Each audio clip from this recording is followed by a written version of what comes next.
First off, congratulations on the film. This is your first feature film.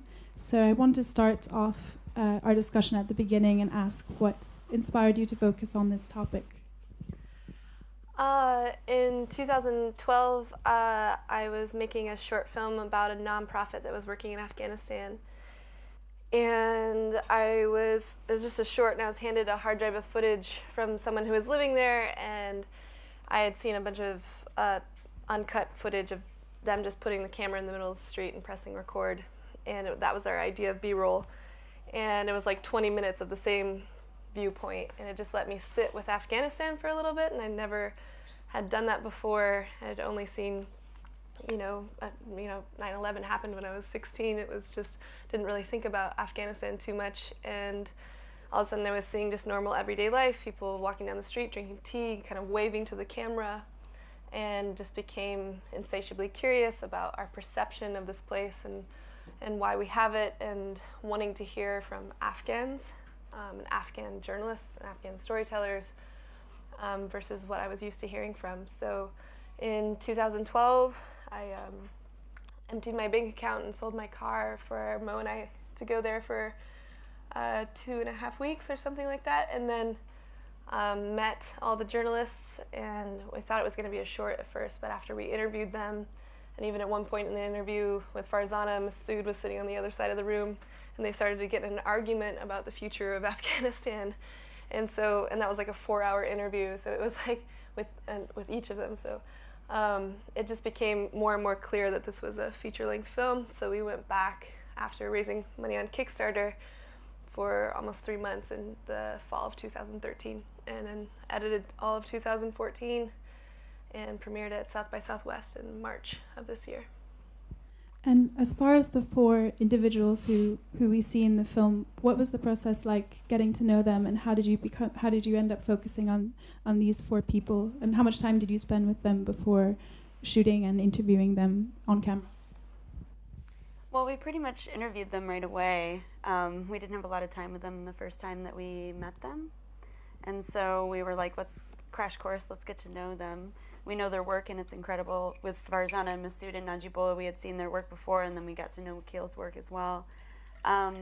So yeah, we got to know them over the course of these interviews, and then really just kind of stewing with these interviews for a while, and then when we went back is where we really got to follow them again. But as far as access, we actually had really quick access, like the quickest I've ever had, because Alexandria, this is our first feature-length film, but we've both made shorts before this, and both of us in like very different contexts. And for me, like this, yeah, the access was so immediate. I think a lot of it was that they're journalists themselves, and so they're storytellers. They know what it means to ask someone, hey, can I follow you around?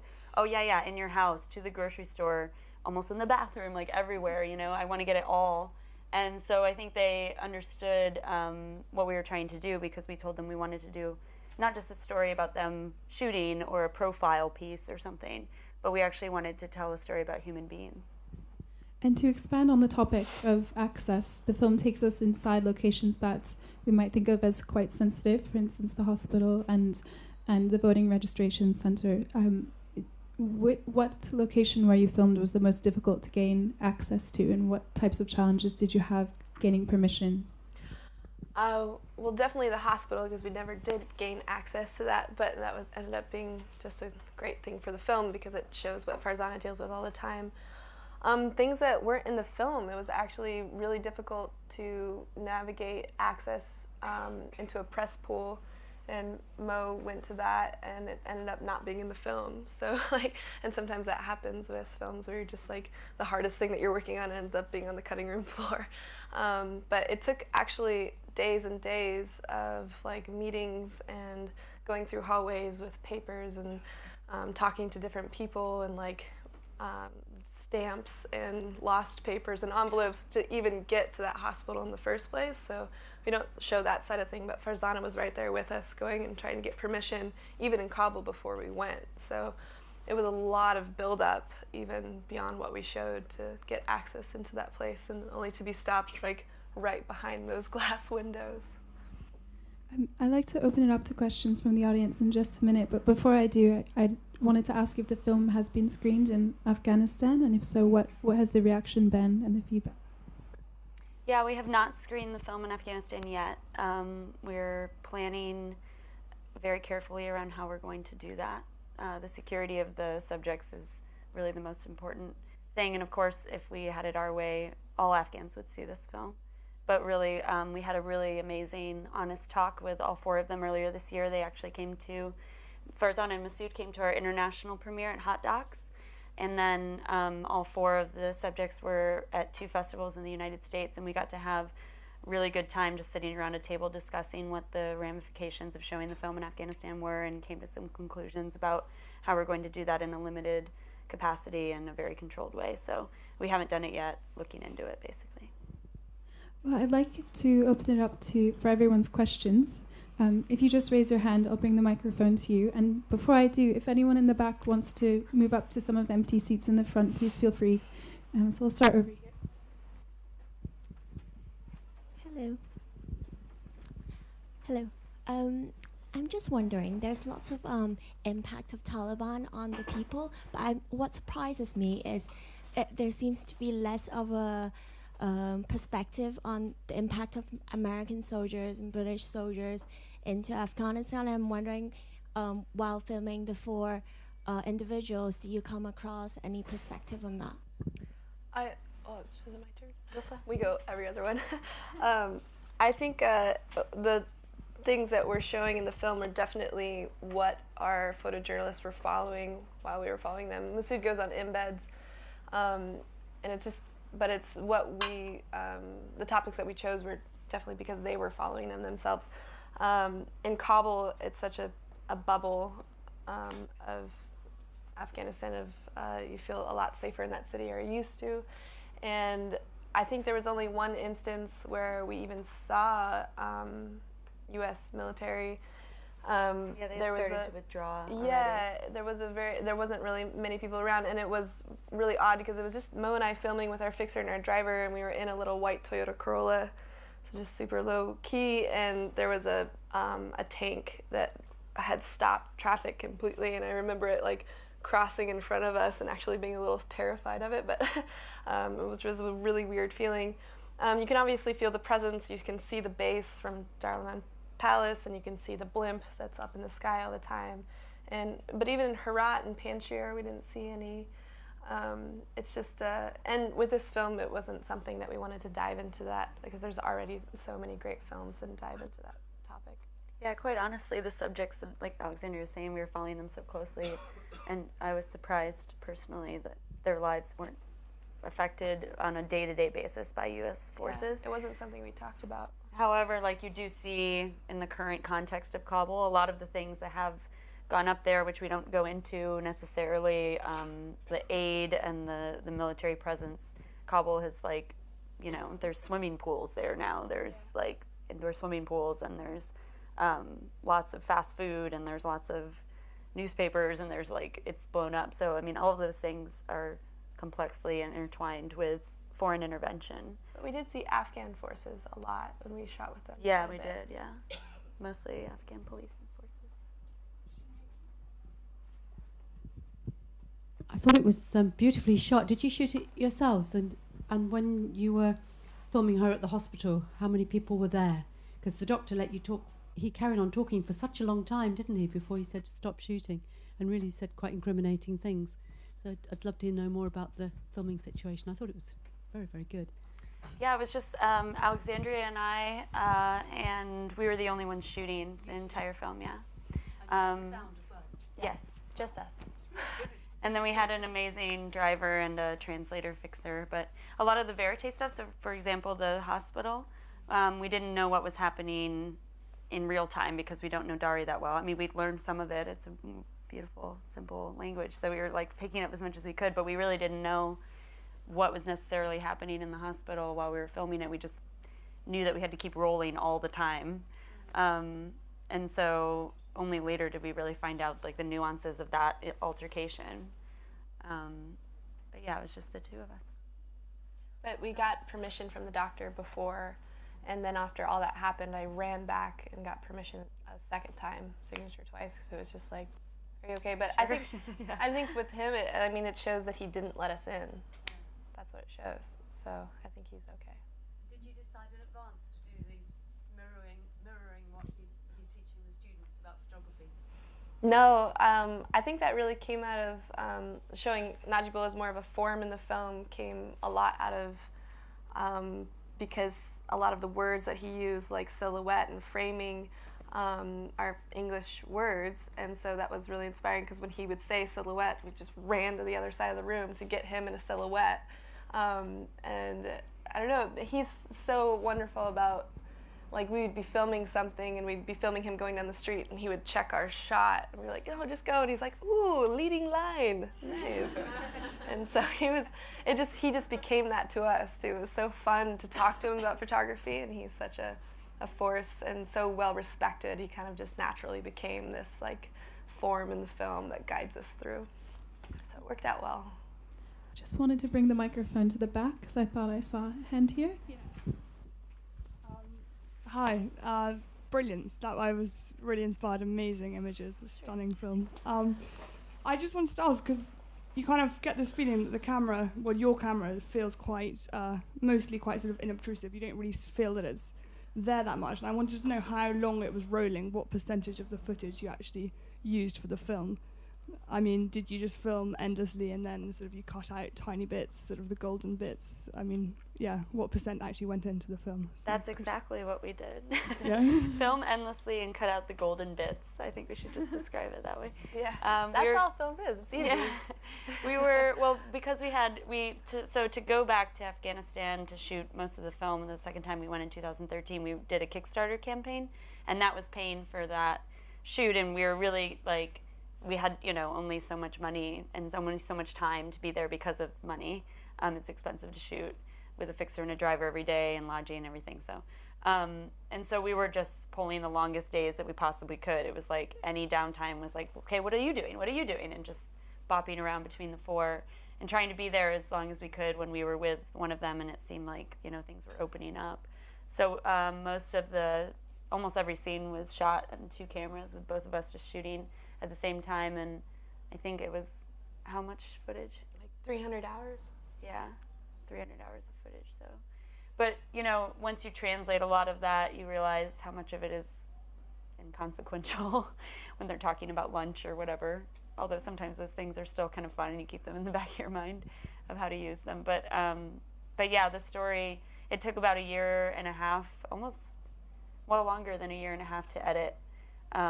A lot of the direction for this was in the edit, so it was really weeding through everything we had, and Alexandria edited, and then it was like, we would do these we had so many different versions, but I think Alexandria edited enough scenes for like 5 films. A lot of the scenes, we were pretty relentless about, like, what is this accomplishing, and is it moving things forward, and so things ended up on the cutting room floor for sure. Were there more questions in the back? Well, back here, and then I'll move back to the front. Thank you very much. I would like to ask a question about the bilingual aspect of the film. I was wondering why Masood and his wife, I can't remember her name, but narrated their stories in English. That code switching actually had an alienating effect on me. I don't know if they preferred it, or maybe there was a technical issue, or maybe it was a practical matter, because I felt, of course it's totally personal, but I felt the other 2 photojournalists who narrated their stories in their own mother tongue provided a more nuanced presentation of their situation, and that code switching, just alienated me from the, the tragic aspect of the experiences. I'm sorry that, I feel bummed that it alienated you. Yeah, it was something that was a conversation constantly. Honestly, we didn't really have any decision making in that process. They preferred, yeah, definitely. And actually, we would have preferred if they would have spoken in Farsi, because editing English as a second language is not fun. It's not fun. because we do feel like you can describe so much better what happens when you're speaking in your own language. But it was, Masoud does a lot of interviews, Farzana does a lot of interviews. I mean, they're used to speaking in English. They work with a lot of people who speak English. And Wakil, when he came to the States for some of the screenings, he had been working at AFP since we were there, so back in the fall of 2013, and he now speaks English. But even when we did Q&As, he would speak Farsi, and Masoud would get frustrated with him. He's like, just speak English, and he's like, no, I want to say this in Farsi. And it's understandable, but it's understandable both ways. And it was something that we didn't have an option for, but we tried to navigate. I think this film especially, we put a lot of time and effort into translations. And I think one of our translators is actually here. Is Tahir here? Tahir, are you here? He's not here. Okay, well, anyway, he lives in London. But we worked with 3 different translators, and it was something that was really important for us to make sure that the nuances of the language were represented as much as we could. And so we had every single sentence we've talked about for hours and hours and hours to make sure it was as much as we could representing what they were saying. So I hope we got it right if you speak Farsi. Oh, okay. Well, good. Then it's all correct. Yeah. Thanks. Congratulations on the film. It's great. I actually worked at AFP in Kabul a few years ago, so it's Nice. quite familiar. Wow. I was just hoping you might be able to talk a bit more about how you persuaded the women you got speaking on the film to talk, because it is such a culturally difficult thing to do in Afghanistan. How did you persuade them to be filmed? Well, 100% of the access to women in Afghanistan was Farzana. So Farzana has forged, that access with women there. To the point where not only she gets them to talk to her, but she actually says, yeah, these 2 white girls are also going to film. And then they allow us. I think a lot of it was, it was Farzana, but also if we were men, then we never would have been able to be in the room, and asking, and not even asking questions, but just filming. It never would have happened. So being women ourselves was a necessity, and then the access gaining was on Farzana's side. We have time for a few more questions. Yes, on the side. Hi, that was amazing. I'm just curious, so you were talking about being women and how you could go into these hospitals and speak to these women and they would obviously give you answers.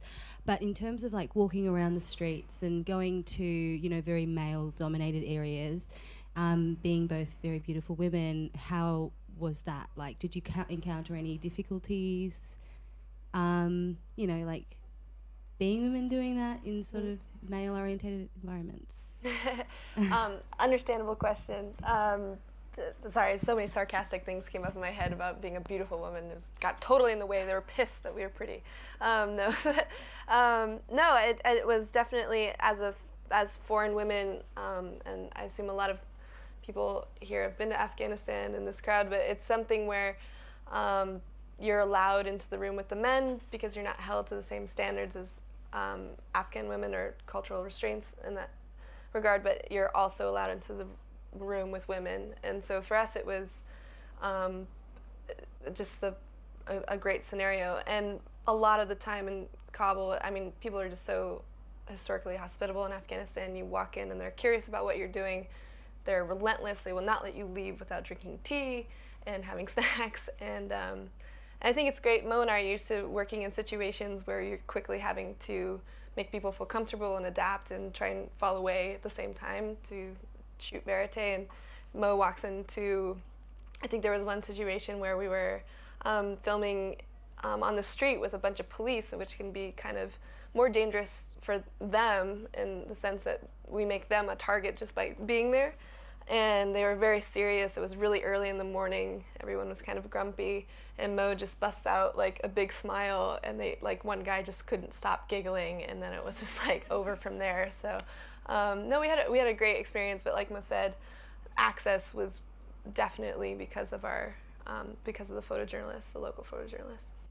I think one thing too that was interesting is that sometimes it would change, but sometimes people thought that Alexandria was Afghan. I mean, she just has long dark hair, and for me, a lot of times I'm like play the weirdo card, I guess. I'm like, yeah, I'm that foreign. Look at how crazy I look. Like people think, like, what the hell is that blonde lady doing in the middle of the street here? And that can be sometimes good because it disarms people. They're like, okay, this is just kind of ridiculous that you're here. You know, and in other circumstances, I'm sure it can be a target as well. And we've talked a lot about that. And I like never would want to put someone in danger just because I have like a blonde head or something. But for the most part, because we were shooting in a lot of like neighborhoods and, you know, kind of under the radar, people were really curious. You know, they were just curious. What are these for? What are you guys shooting? Why would you do that? And they're pretty open to you. So. I just have a couple of questions I wanted to close with. Firstly, since the film was finished, because I'm sure there's been a bit of time since the edit was complete, have the situations of the characters changed, or what they're doing now, or is the end kind of still what the situation that they're in?